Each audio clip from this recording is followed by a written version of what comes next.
This is the 90 Degree Show brought to you by the Marching Podcast. And now here's your host, the Phantom Podcaster himself, Joe Beard.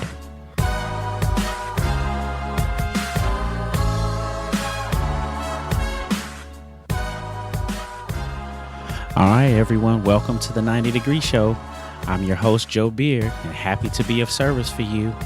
This is week one of the 2016 season, and we are happy to be back for you for the 90 Degree Show.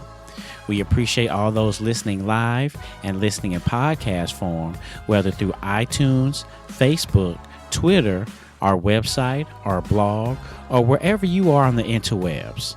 At the end of the broadcast, if you decide you like the show, then we appreciate a donation to the network if you feel so in your heart, of course. Just simply go to themarchingpodcast.com and click on the donate button to help improve the show and help build our scholarship fund. Tonight's show is brought to you by Block Band Music and Publishing, The Edge One Productions, and Double Time Entertainment.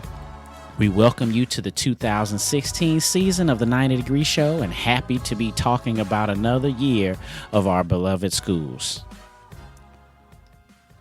Super excited to be broadcasting in our studio and ready to introduce the new format to the 90 Degree Show. We're not taking calls in accordance with Blog Talk Radio anymore. And if you would like to be on the show, or we may request to talk to you to be on the show, just contact the show and we'll let you know when we'll record so that we can put all the things together. And you can still tell us about the battle that you attended.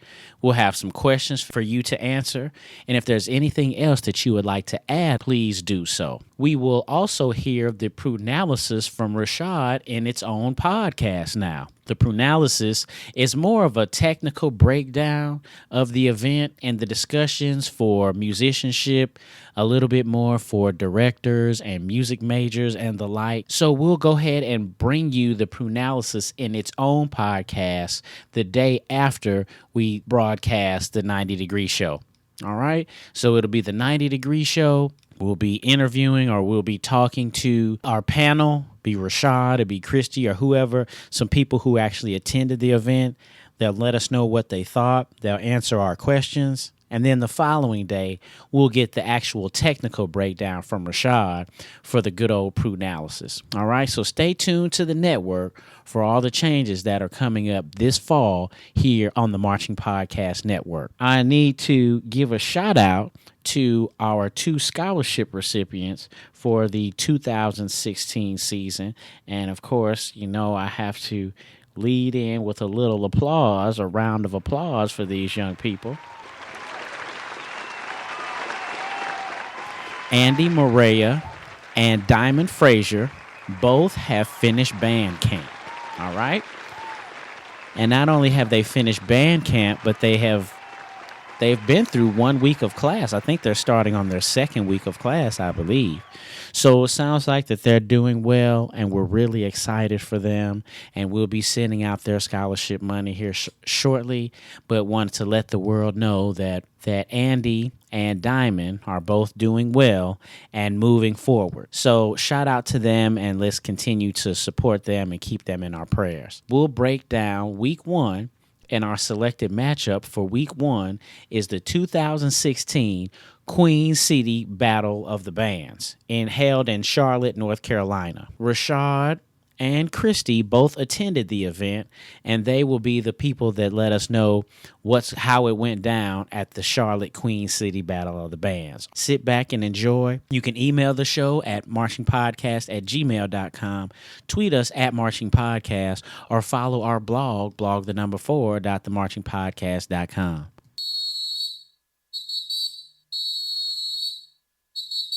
All right, you're now here with the Marching Podcast, and we got our outstanding round table from 2016 here. The great Christy Walker. How you doing this year, Christy? I'm doing all right. How are you? I'm doing well. And also the great Rashad Waters. What's going on today, man? I thought we talked about that, the fact that both of us are great. We're getting the same. It's like both of us. It's like two ladies wearing the same dress. You know what I'm saying? Like, can we get different adjectives? Great. The spectacular. I was just about to say the great owner and founder, but both of y'all are owners and founders. I'll take magnanimous. Whatever, man. Oh, okay, that's tight. The magnanimous Whatever. Rashard Waters. What's going on, everybody? What's going on, man? So today we're here to talk about the 2016 Queen City Battle of the Bands, and both Rashard and Christy were both there to check it out. Is there anything that you had on the top of your mind that you wanted to tell the listeners about the battle? Well, I would say a fun time was had by all. I really thought the battle was well put together, and you could tell that it was definitely for the band head in mind. It was not, let's do this for the masses. I'm sure they wanted seats to be filled, but you could just tell that a band head planned it. It was good stuff. It was good stuff for the band head, and I recommend it. Nice. What about you, Rashard? Anything that jumped out at you? I feel like it was a great time to be had by all if you had a poncho. Oh yeah, which I did. I come prepared. Yeah, oh yes. You've been to this and know the deal. Here I am. I'm looking at the sky. I'm like, oh, it looks like it might rain. Let me grab my umbrella. And I met at the door as I'm walking in. Hey, they said they won't let you bring umbrellas in, and I get to the door, and that's true. And I'm looking at the sky like this don't look good. Benedict starts playing, and about 30 seconds into their show, boom. And Noah's Ark was on the field somewhere. As far as the overall event itself, I thought it was very well planned, except for that. The fact that nobody could have umbrellas, the fact that there wasn't really any traffic control as far as people moving was concerned, trying to get in and out of the stadium due to the rain, that was really bad. And they needed to work on that part. But the event itself was very good. Okay. All right. Well, that's actually really cool because my family's from Charlotte. So I'm always excited when they have something down there like that. In our first segment, we already got started. So essentially you guys asked for your initial reaction of the event. Would you say it was positive or negative? Christy, was it positive or negative, your initial reaction? Oh, definitely positive. The event as a whole was well planned. So yeah, it's positive. What about you, Rashad? What's your initial reaction? Was it positive or negative? Unfortunately, I have to agree with Christy on this. Unfortunately? Well, that doesn't happen very often. I don't want it to happen too often. Don't get used to it. But yes, I thought it was a great event. Joe, I need some control here. He is so rude. That's how them Hamptonians do. Okay. I was talking and you were jumping in on me. That's Hamptonian manners? Hamptonians. Okay, I got you. Surprised. I really enjoyed the fact that they had bands from all over the place. I was pleasantly surprised to see Tennessee State there. I really hadn't kept track of who was going to be there. I was just excited to be there. I had heard Southern was going to be there. I thought they probably might not be there due to the flooding and stuff. And let me give some props to them real quick, because you guys don't know, even though the university itself was fine, but many people didn't do very well at all. The band director, Mr. Hamer, the assistant band director, they both lost their homes. Shout out to them for just being able to hold it together and still be a positive influence throughout everything. I think it was really awesome that they were able to bring in bands from all over the nation and not just in North Carolina. Round of applause in there, basically, for what you said, Rashad. I had no idea that you said the band directors actually were the ones who lost their homes? Yes. Wow. Yeah, some of the students did as well, but I know for a fact I saw Mr. Hamer had posted on Facebook about that. We're all praying for you. We're all thinking about you. Even the Jackson State folks, we praying for you. Make sure, because we all on the same level at this time. So y'all, thanks for letting me know, because I didn't. Those are Hampton manners, letting you know about that and letting the world know about that. Yes. I feel you. You heard that, Christy? You heard Rashad, right? Huh? What? Huh? Oh, okay. That was tight. So the second question, Christy, who were you most looking forward to see? Oh man, there were a lot. That's a hard question, because there are a lot of bands I was looking forward to see. I was looking forward to seeing Tennessee State because I knew that last year they really did a good job and they were on the come up. I was wanting to see them. Of course, I wanted to see Southern versus Talladega, both of those schools. And of course, I wanted to see my alma mater, North Carolina A&T. So those were the ones. Oh, yeah. Well, Everybody, I think everybody, because there's something that I wanted to know about everybody. Like North Carolina Central, I knew that they were on the come up, and I was waiting to see what they were bringing. Winston-Salem State, I went to A&T, and we were always rivals, and I have plenty of family that went to Winston-Salem State. And so I'm always willing to see them. And then Benedict, I knew that they had a recent death in their band family with the former director passing away. And so I wanted to know what they were bringing on to the field. So, I mean, there was a reason to see just about everybody. Wow. So was Benedict's band director, did he die recently? Yeah, I believe it was it last year or earlier this year? Oh, yeah, wow. he passed away. Wow, that's sad. So I guess they had to do the rush to find someone to get them ready, probably for this weekend, I guess. H. Wade Johnson, he's the new director there, and he's been around in the band world, HBC band world. Okay. And he always puts out like good products and whatnot. So he was there. That's what's up. Rashad, who were you most looking forward to see? I think almost everybody there would have to say the number one band they were there to see was Southern.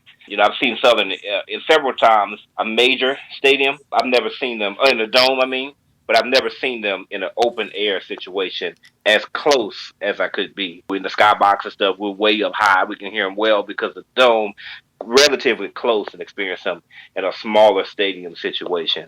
I really was excited about that. Okay, all right. Yeah, when I was looking at the lineup, I saw Southern, and that made me intrigued because it was in Charlotte.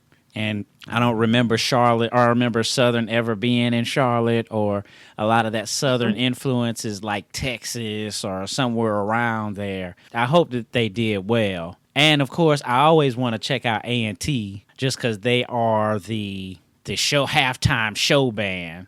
And then I'm kind of interested to see what Bethune-Cookman was working with this year, just because they're one of the top tier bands. However, their enthusiasm is what seems to be lacking here or there. So those were my three.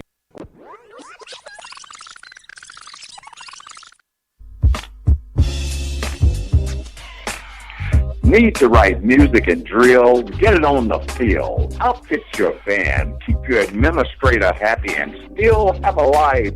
Encountering drama in the process, ain't nobody got time for that. Let Block Band Music assist you with musical arrangements and drills to fit your band, and also the equipment, gear, and accessories to keep the visuals, music, and marching on point. Contact blockbandmusic@gmail.com and see how this worldwide minority-owned business can uplift your band.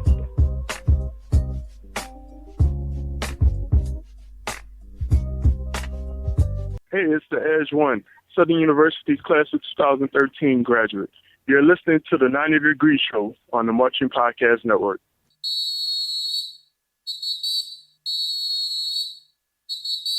Christy, back to you. What did you least expect from the event? Now, what did you, at least at the bare minimum? You said, what do I least expect? Yeah. Southern and Talladega to go at it. I expected Talladega to be bigger and sound better than they did. I mean, that's exactly what I'm looking for. Yeah, what were you expecting then? I guess there is like a somewhat of a disappointment type of element, I guess. Okay, well, yeah, I would say I was let down by a couple of things. I was let down a lot by A&T's show. I thought their sound was really good, but the show, it had a lot of elements, and I know Rashad's probably going to get into the particulars and whatnot, but I have to say, even as an alum, I was expecting the show to be a little more fluid, and I thought it was long as well. Also, Talladega, I don't know, man. They kind of fell off to me, at least by this performance alone. Like, things can happen, and you never know what'll happen throughout the season. But it's one thing if you're small, but they just didn't sound good to me. I'm gonna just flat out say it. Their sound, it wasn't hitting on much, in my opinion. I actually saw a lot of people responding on Facebook, same type of thing. I'm feeling you on that, and it seems like people were excited about them a couple years ago, and now more and more we're Yeah. seeing them. It's like, Rashad, what did you least expect from the event? Honestly, I wasn't expecting Tennessee State to go hard like they did. Seeing bands in stadiums, think it kind of mellows the sound a little bit. Hearing Tennessee State on the field, oh, it's a big sound, man. They sound great. I love them. But to hear them in a small area and really get to experience, like, whoa, wow. Because I was like, I've never heard Tennessee State go at it like that. Other people were saying, yeah, that's how they are. So I'm like, okay. But I mean, when they first opened up with that song in the stands, I was blown away. It's like, wow, because I walked in right as Talladega and Southern were playing. Felt like Tennessee State was giving me as much in the stands as those two bands were. And I never have known I've never thought of Tennessee State as that type of band. I've thought of Tennessee State more as a we're going to outplay you type of band, Right. more so than we're going to overpower you. So I was very impressed by that. I didn't know what to expect with North Carolina Central. I didn't expect them to be as good as they were in that short period of building that they've done. I really, kind of ranked them relatively high as compared to their size. So I guess those were the main things. I expected to. I was very surprised that I wasn't able to bring my umbrella in. That was another thing. Let it go, Lamb. Let it go. You did not plan. You know what? I'm trying to let it go, but when I walked home and my shoes were in terrible shape. My notepad. If you saw the notepad, Krista, you saw the notepad. No, I didn't. I'll be doing it off of memory because the notepad was destroyed. It's hard to let it go. So right quick about the umbrellas or what? Did they tell people no umbrellas for like tape recording purposes or something like that? No, that's just a rule that they've always had in that stadium. I mean, they've always had that rule as long as I can remember going there. So Christy A. Walker came prepared and brought the poncho. Oh. And Christy A. Walker had dry socks and shoes and was just chilling and dry clothing. I planned. My favorite part of that was how Chris let everybody else know. By the way, you're not going to be able to bring your umbrellas in. You might want to do something. Yeah, hey, that's how black people. See, I don't have security stamped. I don't have security stamped over my forehead. Shoot. Just a quick post on the fifth quarter. Hey guys, check this out. That'd have been all, but I'm gonna tell you. I'm gonna tell you the same thing that I used to tell my students. Failure to plan on your part does not constitute an emergency on my part. Who had the best performance, Christy? In my opinion, it was Tennessee State, without a doubt. Oh, wow, really? I thought I liked their sound, their music selection. They were very musical. They were entertaining. That's what I have to say about them. I was pleased. Now, was I surprised? No, I was not surprised because I had been saying this about them all along last year, including on your podcast. But does anybody want to listen to me? No. So everybody was all shocked when they heard Tennessee State. Oh, I didn't know they were. Come on, man. I've just been saying this for the last season. Anyway, I was most pleased with their show. Okay. And that's kind of surprising to me because I don't know. Tennessee State just seems to always just be there. I think one of the conversations we had last year, we were bringing up schools that are like just there, that are just kind of like around, you know what I'm saying? And I always feel like Tennessee State is just around. Like they're good and they're legit, but nothing that makes them stand out in a battle like this. So just to hear Christy, you say that you thought they were good, and then the fact Rashad said that they was kind of cooking in the stands a little bit makes me think that Tennessee State is kind of somebody to be reckoned with this year. Rashad, who you think had the best performance? Well, Joe, as far as your comments concerned, I'm pretty sure that's just that boom in you talking because I also like Christy have been singing Tennessee State's praises for several years now. Every time they've gone to Honda, I've thought they've done a great job. I always had issues with kind of like how everything came together. But kind of like the movie Suicide Squad, there's a lot of great stuff in that movie. It just didn't quite come together quite right. little bit better than that, though. But that's kind of how I thought about Tennessee State. But they're not their band. Right. While I do respect Christie's choice there because I thought they were very, very powerful. I really enjoyed their slow song. I would maybe say that was the best slow song of the day, better than These Three Words. I thought it was well performed. I think that the Tennessee State's major failure most of the time is their dancer team. I thought they did a great job. When it came on the field, I mean, it should be louder, right? Because they're closer. But when I think the chords they were playing were a little bit lower, and it just wasn't as strong. I didn't necessarily care for their drill choices. Normally, Tennessee State does some really intricate drilling, and they just didn't really do it this time. My number one band would go to Bethune-Cookman this year. Oh no! Come on, man. Listen, no, go back. I want you to go back through their show and find me one wrong note. Find me one, just one wrong note. I want you to find me one person in the band that's not marching. I want you to find me one wrong part of their drill. The Bethune-Cookman show was great, and people hate on them because they say, "Oh, it's just Bethune again." Yeah, there they are. There they go playing in tune again. There they go marching again. There they go playing with balance and control again. Like, yeah, and it was awesome. And again, Bethune for me, it was a different type of sound. That whole stadium versus inside sound. To me, I was like, wow. I wasn't used to hearing Bethune like that. Like, to me, they sounded very powerful. They were the second loudest band of the day, in my opinion. But of course, they're bigger than everybody else. But I just thought they did a fantastic job. So I would definitely put Bethune up top. What were you about to say, Christy? A whole lot. Why are you so rude? I'm the one rude. What is your problem? You had a bad day. You didn't go to the school where people have to raise hands. Yeah, I didn't come from that school where they had to have a curfew for their freshmen, okay? Y'all had a curfew? You so happen to have the highest graduation rate among HBCUs. Yeah, okay. Oh, I didn't know Hampton folks had a curfew. The freshmen. Mm-hmm, sure did. Up to homecoming. Oh, up to homecoming. Oh, okay. Okay. Well, that ain't that bad. That ain't really a curfew, though. We generally graduate people out of the band in 4 years. Oh, well, that's nice. Well, I was just gonna say I was gonna have a joke with that, but like y'all. I know, like, where's your statistics? What statistics?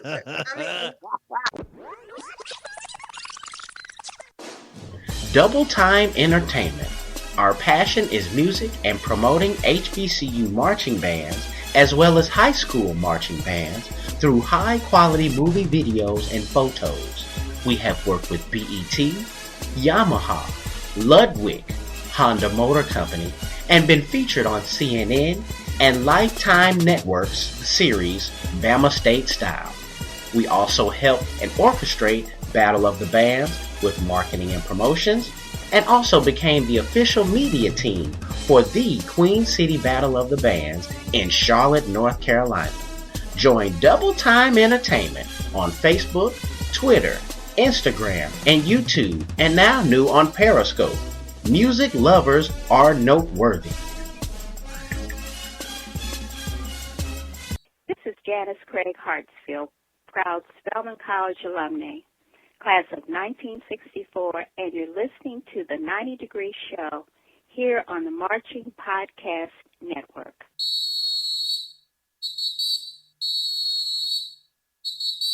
What was the best part of the event, Christy?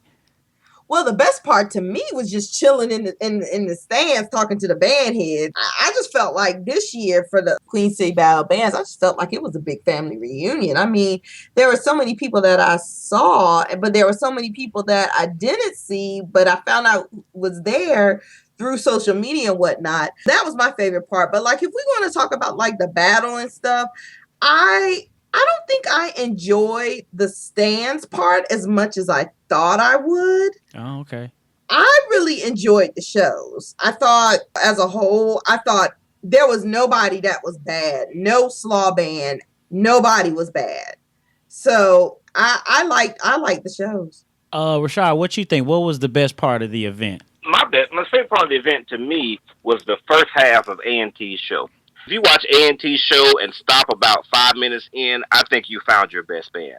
Unfortunately, after that, they shot themselves in the foot. I thought their show was very energetic. I felt they faced the front and really gave you that sound. Even though they were much smaller than the larger three bands, I thought they held their own as far as sound was concerned. And the very favorite part was when they did their usual cold steel drum feature, but when they mixed it up with the brass section. So the bass drums were doing those tonal rolls. In the meantime, the baritones and trombones are going, and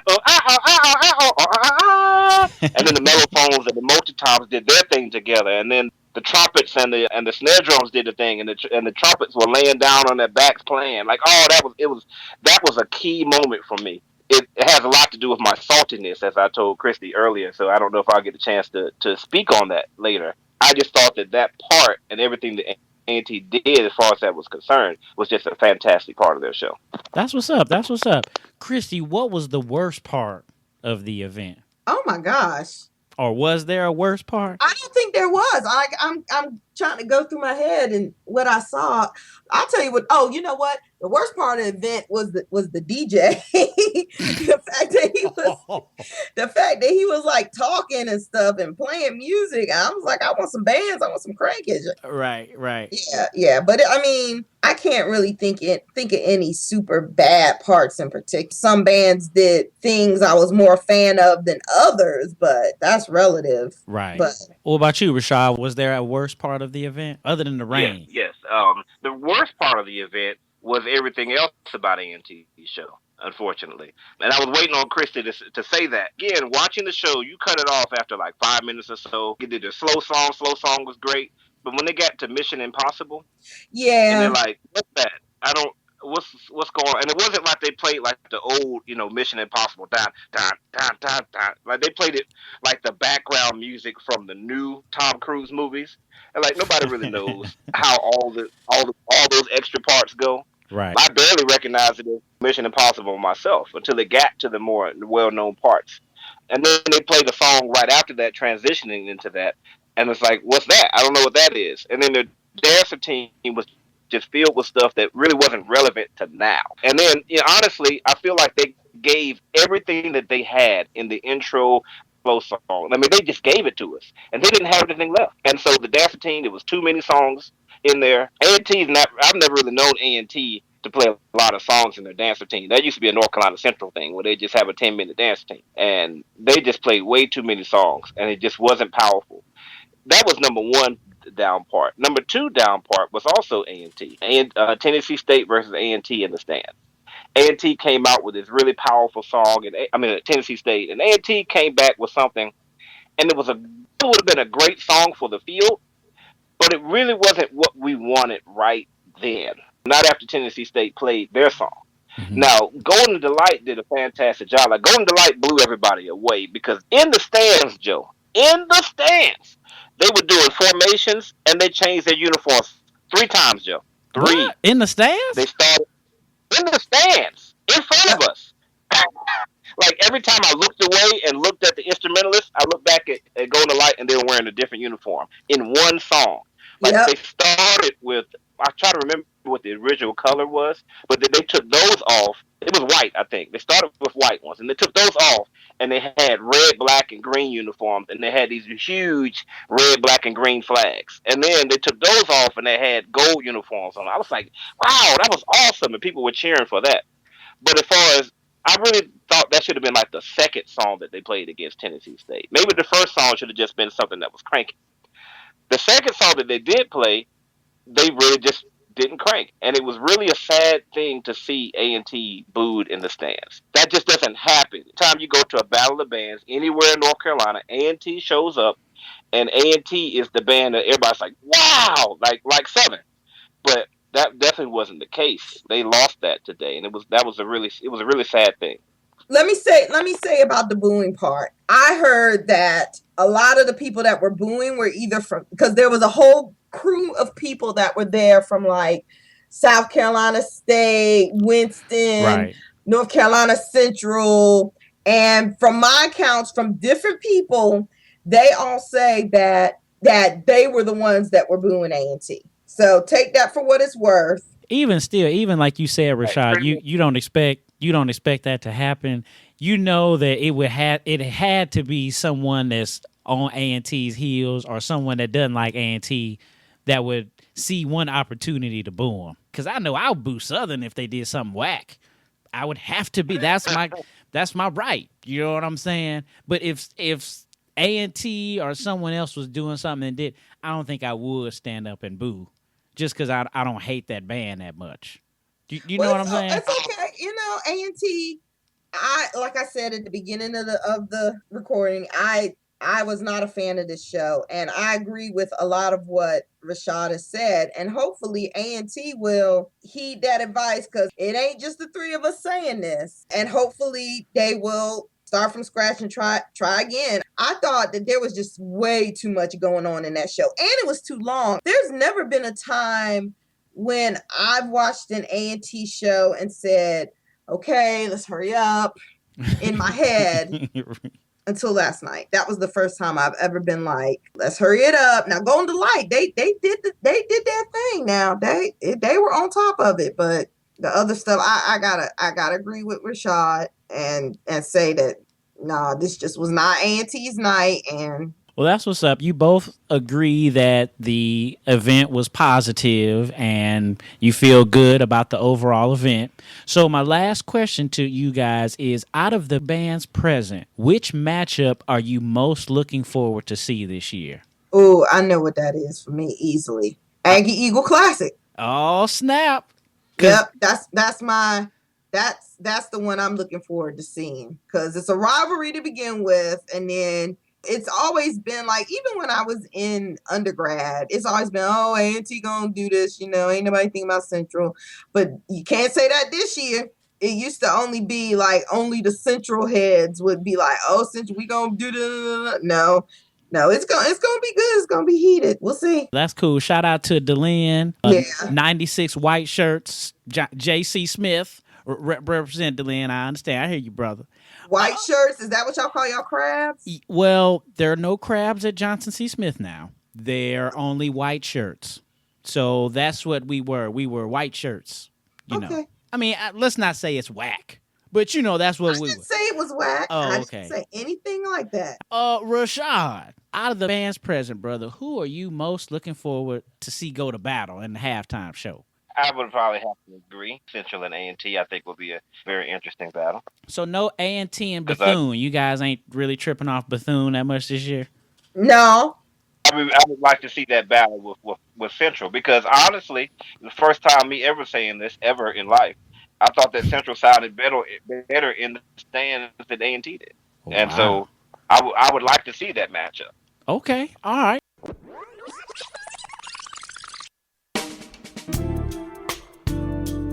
Band directors, have you ever found yourselves in this situation? Showtime is quickly approaching. Your budget is quickly disappearing. Your music choices are narrowing. The equipment condition is wearing and your stress level is mounting.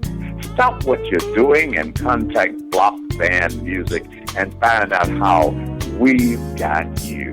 Check www.blockbandmusic.com, providing music, equipment, gear, and accessories to show style, core style, and traditional bands worldwide.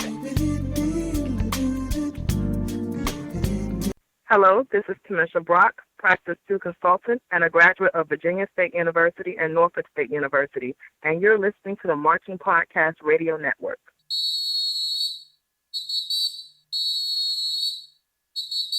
Over, under. All right, so I was explaining this to Rashad, Christy. I will give you a number. Okay. And then a number based on band or whatever it is, and then you would have to tell me whether it's over or under. Like the actual event is going to be more than the number I give you or less than the number I give you, okay? So the very first question I have is, one, Honda Battle of the Bands. Now, I asked, do you think there will be more than one Honda Battle of the Bands in the future or less than one Honda Battle of the Bands in the future? Because word on the street is that the Atlanta Falcons are getting a new stadium, and it's going to be named the Mercedes-Benz Stadium. Do you think that the Honda is over, or over under one more Honda Battle of the Bands? Over.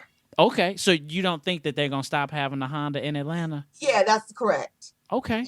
Yeah, I don't think they are. Okay, Rashad, what you think, man? I pray it's over, man. That'll be very disappointing. I heard some people were saying that they wanted the Queen City Battle of the Bands to take over. If there was some problems with the Honda in the future, that the Queen City would take over as like our Super Bowl for our college bands. Do you think that's the same, or do you think that we should keep them both and have them both separate, Christy? I really enjoyed myself this weekend, and I thought that this was definitely the band heads event rather than Honda.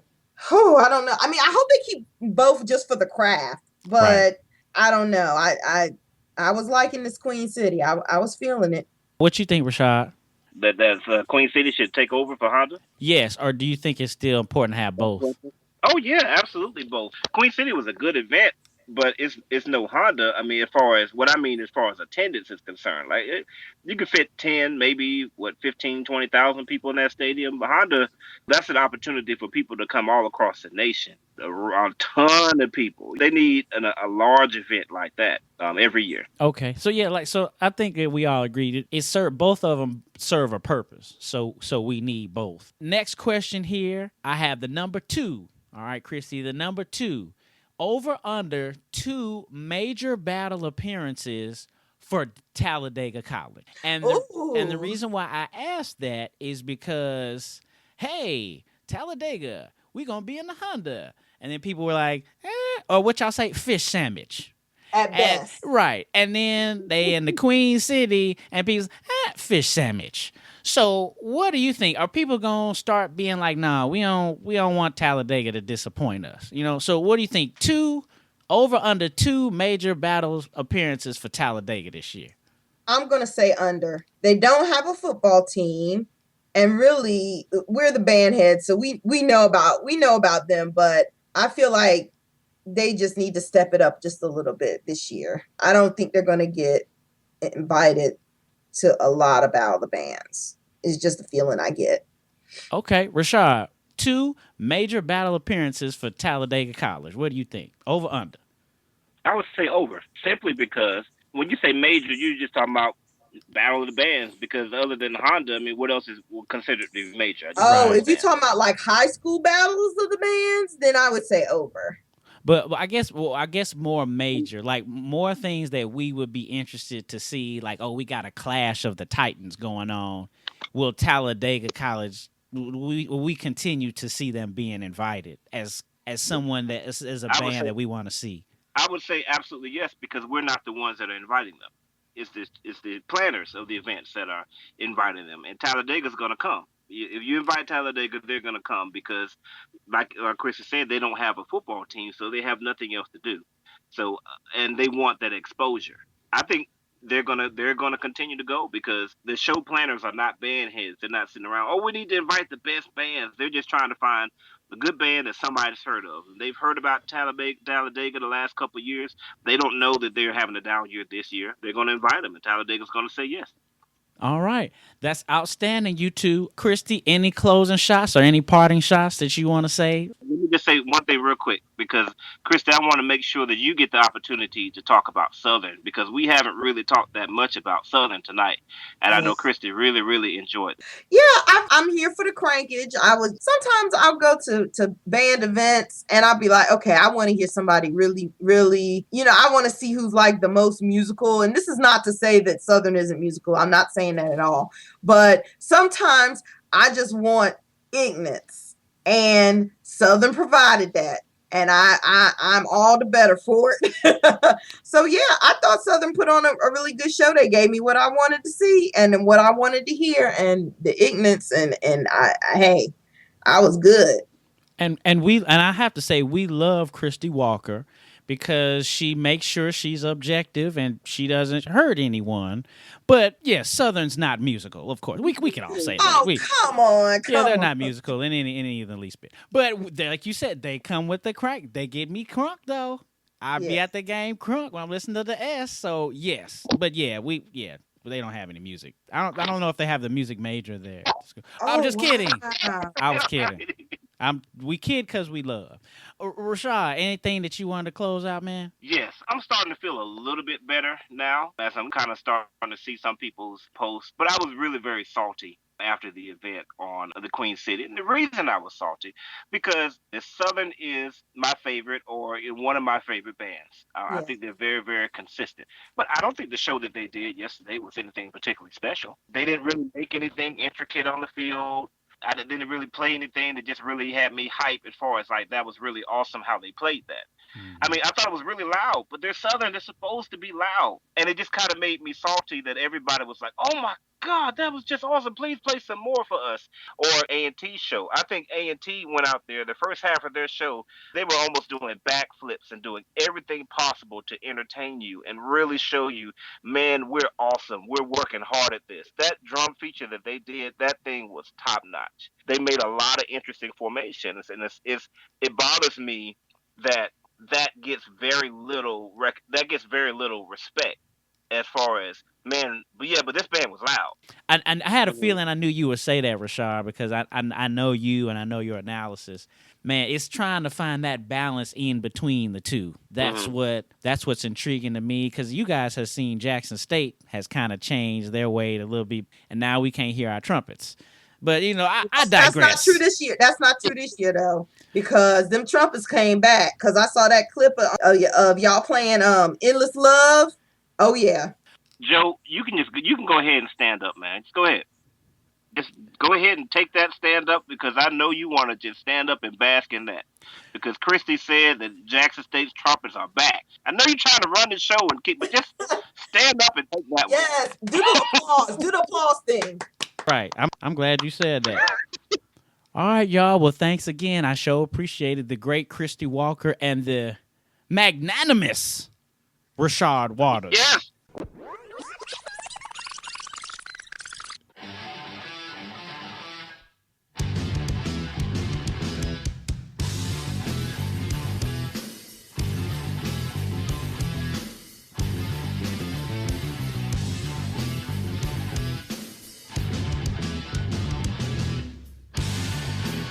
Hey, it's the Edge One, Southern University Class of 2013 graduate. You're listening to the 90 Degree Show on the Marching Podcast Network.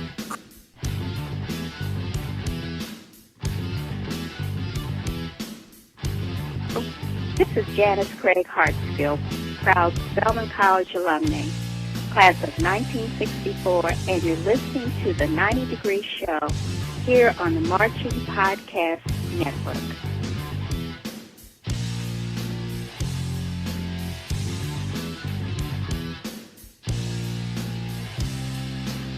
Hello, this is Samantha Brock, Practice 2 consultant and a graduate of Virginia State University and Norfolk State University, and you're listening to the Marching Podcast Radio Network.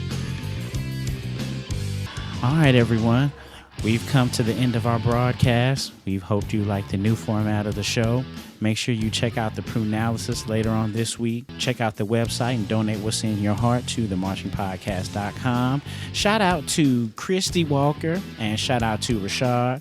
Again, being up late over there on the East Coast doing these shows. We sure appreciate it, and of course, we doing it for the craft. Check out the website, like us on Facebook, follow us on Twitter. Thanks to you for listening. And remember, the lectures you deliver may be very fine and true, but I'd rather get my lessons by observing what you do. See you next time.